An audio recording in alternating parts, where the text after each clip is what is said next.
Now, the 2024 presidential election is going to be a Trump-Biden rematch. Results coming in from our state's primary put former President Trump over the top.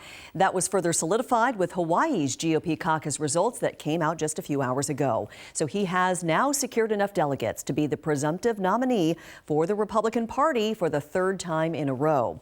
President Biden secured enough delegates to become the Democratic Party's presumptive nominee before Washington's results came in.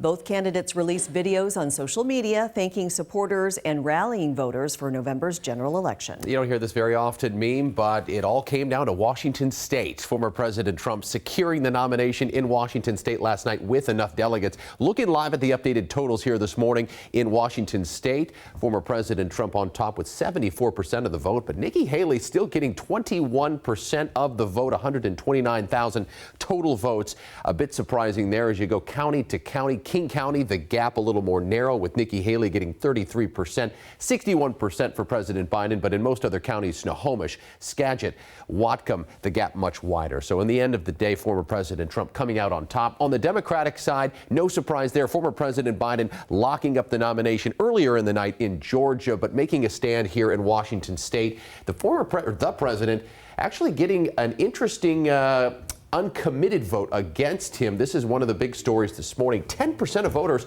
not willing to vote for the president, many calling it a protest vote. Another storyline this morning, Mimi, is the voter turnout.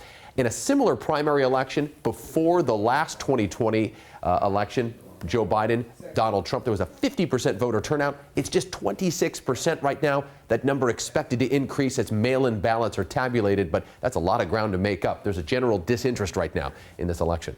King 5's Angelique Hockaday is in the newsroom now, so let's check in with her. So, Angelique, we heard from the heads of both parties in Washington State after these results came in. What did they say? Mimi, we spoke with both Democratic and Republican state chairs. One thing that stuck out, we've been saying all morning in the Democratic results, were those uncommitted votes. Democratic State Chair Shasti Conrad calls the Democrats a big tent party.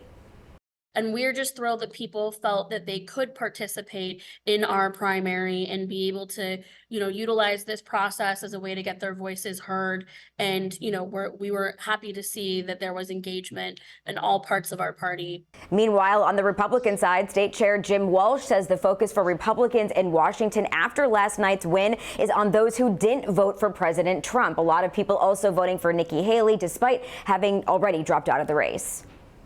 Trump is going to continue to talk about immigration and border security and the general economy and crime, essential basic policy issues that I think will talk to that large middle.